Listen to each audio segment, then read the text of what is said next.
为什么我们跑后啊一定要有这个静态伸展的动作？那这个动作到底对于我们有什么帮助呢？我们会因为运动的强度以及对于肌肉的刺激，你的肌肉呢会不断的缩短。我们可以透过静态伸展来有效的帮助你的肌肉慢慢的恢复到它原来的长度，来去迎接下一次的一个训练哦。那有些人如果伸展到的是疼痛呢，就是会感觉到很不舒服、压迫感很重的话，其实我们就要尽量避免这种压迫感非常重的伸展，因为这样子的过度伸展反而可能导致拉伤的现象。当你在洗完澡之后，你可以做一个静态伸展，去做到一个恢复的状态。同时呢，在做静态伸展的时候，你的身体、你的心率都会在一个比较放松的状态下。其实这对于你的睡眠其实也会有一定的帮助。运动伤害的形成不是偶然，所以请有效的把这个静态伸展加入到你的运动后。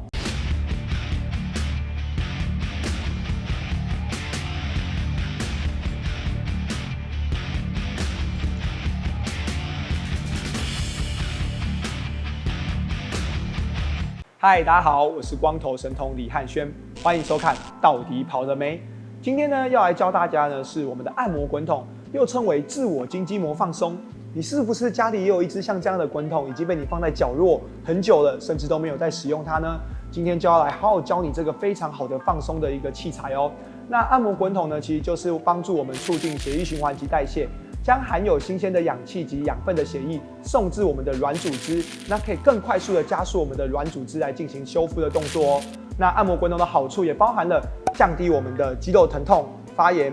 增加我们的关节活动度，降低我们训练后的压力，包含生理、心理。最后就是降低我们的延迟性疲劳，我们在运动后的一些肌肉的破坏，那我们透过按摩滚筒都可以有效的降低这些我们的身体的不适。那接下来呢，就会来跟大家介绍滚筒的种类。那滚筒的种类呢，包含了我们看到的像这样子的滚筒哦，它是比较表面比较平滑的，或者是呢像这样子的一个滚筒，它表面是有颗粒的，我们俗称狼牙棒。那这两种呢，其实就是依照个人的症状可以去做搭配哦。平滑的滚筒呢，我们可能是相对的肌肉比较有一些紧绷上的长时间的一个累积，所以你会发现有些肌肉可能会变得紧绷，我们可以透过平滑的滚筒去带动它，让它变得比较顺畅。那像这种狼牙棒呢，我们可能是针对一些比较纠结的一些肌肉，我们可以透过狼牙棒的一个压迫来降低我们的紧绷感。那以上呢就是我们的滚筒种类的一个介绍。接下来我们要介绍就是按摩滚筒的放松技巧咯。那我们按摩滚筒的方式呢，一共分为4种。第一种静态压迫，降低我们的局部的疼痛；第二种动态压迫，降低我们肌肉的紧绷感；第3种来回滚动，增加我们的血液流通；第4种关节活动，增加我们的关节活动度。那这4种的一个按摩方式呢，其实就是可以依照你的个人状况来去搭配使用哦。那当然，我们最重要的就是我们按摩的一个时机点。很多人呢，其实会在就是饭后呢，马上进行这种滚筒按摩。可是呢，其实滚筒按摩本身也是一个运动，所以我会建议就是在你进食后的可能1个小时到2个小时之后，再来进行滚筒按摩，其实对于我们的消化会是比较好的。或者是你在训练的前后都可以使用。训练前呢是当做我们的热身，好，那训练后呢就是帮助我们的一些疲劳的紧绷的肌肉达到放松的效果。那睡前呢其实也是一个非常好的使用时机哦，因为我们一整天下来，其实我们的身体啊或是心理都会有一些紧绷或是紧张的状态，透过滚筒按摩其实也是可以帮助我们助眠的。那接下来就进入到我们的教学阶段咯。好，那现在呢，我们就要来进行滚筒按摩的教学哦。首先呢，我们要来知道我们的肌肉是一束一束的，我们要把我们的滚筒呢跟我们的肌肉成一个垂直的一个面，而不是成水平面哈。这点请大家要特别注意哦。我们是成一个垂直面。那在做动作的时候呢，我们的滚筒呢主要是滚动我们的肌肉及筋膜，千万不要去滚到我们的骨头哦，比如说头颅啊，或是像这样脚踝，其实没有放松的效果，反而可能还会造成它的一些影响。所以呢，首先呢，今天我们第一个教的肌肉呢，是我们的跑者最常使用到的我们的比目鱼肌以及腓肠肌的位置。那静态的一个压迫呢，把我们的滚筒放在我们觉得局部疼痛的位置，进行一个静态压迫。如果你觉得好像没有什么感觉的话，你可以把另外一只腿压上去，或者是呢，把你的身体抬起来。这样的方式呢，都可以增加我们的一个压力哦。那再来的话呢，就会进入到第二个。动态压迫，我们就会在原本的局部紧绷的疼痛点去做到一个左右的活动。那这个时候呢，你会觉得你原本紧绷的肌肉呢，感受会越来越觉得顺畅，会觉得说紧绷的感觉会越来越降低。第三个呢，我们就会进入来回滚动，让我们整个小腿的肌群做到滚动的放松。在滚动的过程中，不单只有一个方向，包含了正面、外侧以及我们的内侧，我们都可以去做到像这样子的一个骨盆的转动，来去带动到我们滚筒整个小腿多方位的一个放松。很多人常常就是一直滚前后的小腿，那却忘记了我们小腿有外侧不管是我们的腓骨长短肌我们的腓肠肌，或是内侧我们的胫后肌以及我们的腓肠肌，这些呢都是我们需要透过一些角度上的改变来帮助它放松的哦。那再来的话就是关节活动，我们会压在滚筒的位置，然后去做到一个脚踝的转动。那在这样子转动的过程中呢，我们的肌肉呢会更有效去带动到我们的肌腱、我们的一些结缔组织，关节活动呢也会越来越有空间。那我们也可以去换一个位置。好，接下来呢，我们就会进入到我们的腿后侧股二头肌的位置哦。那一样呢，我们都会先从静态的一个压迫开始。那我们会先从看到我们膝窝后方我们的股二头肌的起点，好，我们先进行一个静态的压迫。动态的压迫就是左右的，那你也可以在这个过程当中去稍微的做一点滚动。好，接下来来回滚动。如果你感觉就是你在这样的动作过程当中觉得压力太大，我就建议你把脚放在对侧，减少它的压力。这些都是你可以在这个按摩过程当中随时去做到一些调整的哦。不是说只有一种方式我们是滚起来，其实你的身体应该是舒服的，不要有那种痛到不行的感觉。好，接下来呢，我们就可以找到一个有高低差的一个位置我们可以把我们的滚筒放在我们的座位上，然后呢，把我们的后侧大腿压在滚筒上方去做一个膝盖屈伸的动作。那建议这个高低差其实可以找一个比较高的椅子去做到，那效果会更好。然后去做一个位置上的调整，去做一个伸直弯曲，增加我们的整个膝关节的一个活动哦。我们很多人跑者膝关节没有办法去做到一个好的一个延伸也可能是因为你的股二头肌太紧绷。那你可以透过这样的关节活动来增加你的膝关节的一个动态活动。下一个动作呢，我们要来做的是我们的臀大肌，也就是我们的跑者马达。那大家也很常忽略掉我们臀肌的放松哦。那我们会将我们的滚筒呢，放在我们的臀肌的这个位置，中间的位置。然后呢，我们会做一个跨腿的动作，一样先从这种静态的压迫开始。当你觉得你原本局部紧绷、疼痛的地方没有这么紧的时候，我们可以再增加动态，增加它的一个放松。那一样记得在这个过程当中，你都可以去调整你的位置，它有很多的一个整个肌群，有不同的紧绷点，你都可以透过这样子的一个放松来降低它的一个不适感。好，接下来呢，我们就会进入到来回滚动。先把你的滚筒放到你的臀部微笑曲线的地方，我们放到我们微笑曲线的地方，我们会做一个弯曲的动作，膝盖弯曲，滚筒刚好会滚到我们的一个起点的位置，再回到微笑曲线的地方，做一个来回的一个滚动。那你也可以稍微的往侧边一点点，有没有发现侧边微笑曲线？所以其实呢，这个东西都是可以去做到调整的，内侧、正面、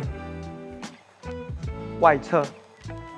所以大家请记得一定要特别注意，就是我们的肌肉呢都是有各个不同的切角，所以在滚动的时候不要只滚单一切面哦。好，接下来是我们的关节活动。好，那我们的整个髋关节呢，我们通常会有外展跟内收的动作，所以我们会做到一个抬腿往外展，关节活动往外展，有没有去增加我们的髋关节的一个活动使用？好，当往外展做完之后，我们就会换方向，由外往内，内收，来增加我们的关节活动哦。我其实会建议先滚完一只腿，再换另外一只腿。好，那这样子的话，可以让一只腿的感受先让去做一个对比。有滚筒按摩后的肌肉其实会比较放松，那就会提醒你一定要记得两只脚都要把它放松完毕。那接下来呢，我们就会进入到前侧的肌肉。那前侧的肌肉呢，我们就会先从跑者的最重要的缓冲的肌肉胫前肌，它负担了我们非常多的一个冲击的位置，所以你一定要好好放松。因为很多人的胫前肌呢没有好好放松的情况下，就会导致我们的胫骨可能会产生骨膜炎，甚至严重过量的跑者可能会引发到疲劳性骨折。所以胫前肌对我们来讲，除了稳定我们的脚踝，同时也是一个非常重要的一个缓冲的肌肉。那胫前肌的话呢，我们会建议你成一个像这样子90-90的动作，然后呢，一样我们可以先透过身体的重量，你的双手可以压在你的内侧脚踝，给它一个静态的压迫，让你的胫前肌可能有一些局部的疼痛点，达到一个降低的一个作用。那我们也可以换个位置，如果你觉得上面的胫前肌更紧，那你就可以往上移动。那开始觉得没那么紧绷的时候，我们就可以做一个前后的动态压迫，去做一个滚动的动作，像这样子往前后推，去做一个动态。好，前后推。好，当你觉得呢，好像已经越来越舒服了，我们就可以透过来回滚动来增加它的一个血液流通哦。所以这个时候呢，你就可以身体稍微的有一点成一个侧边的动作，然后去做到胫前肌的前后滚动，保持好你的身体是稳定的。好，再来呢就是我们的关节活动，一样我们可以身体放松，然后去转动我们的脚踝，来增加我们的足背。好，我们胫前肌增加我们的足背屈伸的一个活动。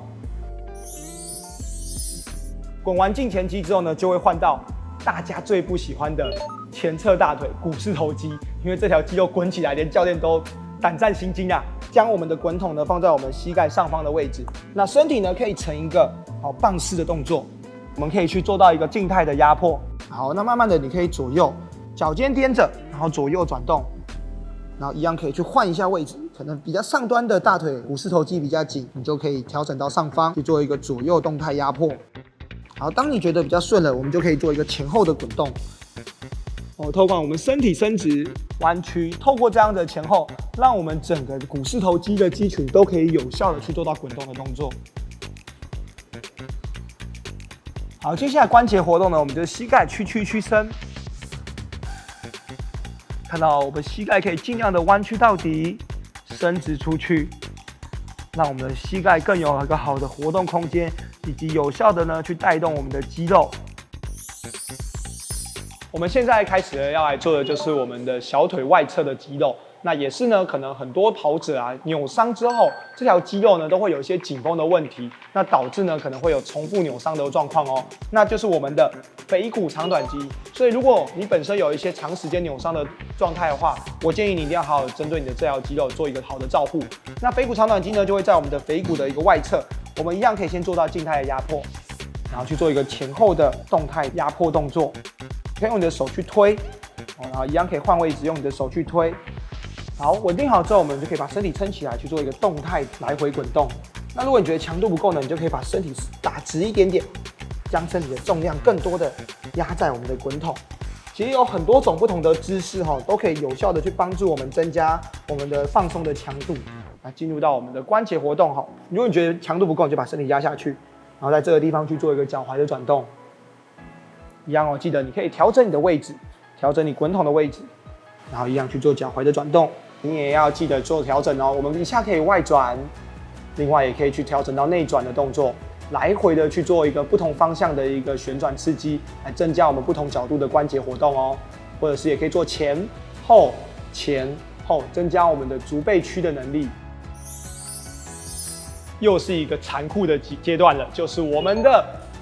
髂胫束。很多人呢在髂胫束的整个紧绷的一个状态，跟两条肌肉有非常大的关系。第一条肌肉就是我们的臀大肌，那相信刚刚大家已经学会臀大肌的放松。第二条肌肉呢，就是我们的阔筋膜张筋。这两条肌肉呢，其实都会是影响到我们髂胫束变紧的一个关键那我们的阔筋膜张筋呢，就是在我们的叉腰的这个位置，我们就是把我们的滚筒放在我们的侧边的这个位置，然后你的身体会有点朝侧身的去压着它。其实光静止压迫的时候，你应该就会蛮有感觉的。那一样，你的脚可以左右的动，去增加它的动态压迫。那这条肌肉呢，本身不是一条很大块的肌肉其实你也可以透过按摩球的方式来增加它的放松。那一样前后滚动，它的范围就比较小一点点在我们侧边的阔筋膜张肌放松完之后呢，其实你也会发现你的髂胫束呢也会跟着慢慢的比较没有这么紧绷。好，一样我们可以做一个关节的活动，髋关节前后的活动。好，也可以做一个上下的活动，来增加我们的整个髋关节、阔筋膜张肌这一段活动空间。我们现在呢要来进入到我们的腿部最后一个环节喽，就是我们的小腿内侧，我们的胫内侧的胫后肌，也是大家呢很常发生疼痛的位置。那我们就可以透过滚筒来降低这些疼痛的感觉哦。整个呢滚筒呢放在我们的内侧的胫后肌跟我们的腓肠的位置，那注意的不要去压到你的胫骨，因为如果压到胫骨的话，你会感受到非常疼痛。那一样，你可以一开始呢先进行一个压迫的动作，去找到你的局部的一些疼痛点，没有那么痛了之后，你就可以开始慢慢的去做一个左右的动态的压迫。好，稳定好之后，我们就可以做一个前后的来回滚动它。好，慢慢的做一个关节活动。好，下一个动作呢，我们就会进入到我们的大腿内侧内收的肌的一个位置哦。那内收肌呢，其实对于我们来说，是我们在整个跑步推蹬的时候一个非常重要的肌肉。如果你的内收肌呢有效的可以使用的话，它可以帮助你的整个的一个送髋会有更好的一个延伸哦。那我们的身体呢，一只脚伸直，你要滚动的这一只脚做一个弯曲的动作，身体一样成一个棒式趴的动作哦。好，一样先找到局部的紧绷点。好，我们先做一个静态压迫。好，稳定好之后呢，我们就可以做一个前后的推动。做到动态的压迫，你的对侧脚呢可以去推，好，然后去做前后的推动。好，稳定好，我们就做一个来回的滚动，滚到我们的整个靠近内侧，快要到耻骨的位置。那内收肌呢，也是很多的跑友很常忽略的一条肌肉哦。所以有时候你会发现，你的步幅啊，好像有时候因为这条肌肉变得紧绷了，而没办法有更好的一个延伸，那你就要特别注意。你要把这条肌肉好好的去进行滚筒按摩。好，关节活动我们就伸直、屈曲，一样哦，活动我们整个膝关节，把它伸直出去，延伸。好，那记得可以在不同的肌肉做出这样的动作。以上呢就是我们针对下肢腿部肌群的一些放松，包含了我们的胫前肌、我们的内侧的胫后肌，以及我们的腓骨长短肌。好，我们的腓肠肌、比目鱼肌，像这样的小腿的一个肌群呢，其实你放松完之后，你的踝关节的活动度也会变得比较顺。再来是我们大腿、股四头肌，好，我们的内收肌，好，我们的腿后肌、股二头肌。好，其实这些肌肉呢，你放松完之后，你的膝关节也会变得比较舒服。那再来就是髋部的阔筋膜张肌、臀大肌，这些呢，其实你放松完之后，你的髋关节的活动度也会变好哦。那特别注意哦，我们其实不太建议滚大腿的外侧髂胫束，这边的压迫其实是非常非常大的，有可能会越滚越不舒服。所以通常如果你真的有髂胫束紧绷的问题呢，我们会建议你去找到适合的物理治疗师或是医师来进行诊断。那通常呢，如果是你单纯的只是用滚筒按摩的话，你就是把你的臀大肌跟阔筋膜张肌放松，其实就可以达到比较好的一个舒缓。那接下来呢，我们就要来进行就是我们的上肢肌群的一个放松咯。下肢肌群呢，相当于我们的马达，而上肢肌群呢，相当于我们的输送带，所以两者兼具，你才可以有一个好的放松，同时才可以达到提升运动表现哦。所以你千万不要错过我们的下一集哦。那欢迎收看今天的到底跑了没？我们今天教学的按摩滚筒你学会了吗？一起跟着我们在家做这个按摩滚筒吧。我们下一次见喽啊！记得帮我按赞、订阅、加分享，千万不要忘记，拜拜。不管是跑者或者是上班族，都容易会有这些紧绷的上肢，然后感觉就是整天身体都浑身不对劲的这种状态，那你就可以透过按摩滚筒来好好的舒缓你的肌肉。我们的身体呢，有一些比较细微的地方呢，是没有办法透过我们的按摩滚筒有效的去梳理的，所以可以透过像这样子的一个球状的一个放松器材来帮助我们一些小肌肉或是一些比较切面不同的肌肉来进行放松哦。那再来就是我们的花生球，它的中间是有个镂空的，所以它不会压迫到你的脊椎，你就可以很有效的怎么样，把你的花生球放到你的肩椎，然后竖脊肌这个位置，在这个地方去做到来回滚动，静态压迫大约10到15秒。那一些动态的压迫或者是来回滚动、关节活动，也大概抓10到15次之间就好。上肢的一个滚筒按摩啊，你是否也跟着我们一起做了呢？可以放松我们的腰背部的竖脊肌，同时我们的腹部肌群以及我们的手臂肌群，这样子呢，其实是可以帮助你更有效的，可以让整个身心都达到舒缓的效果。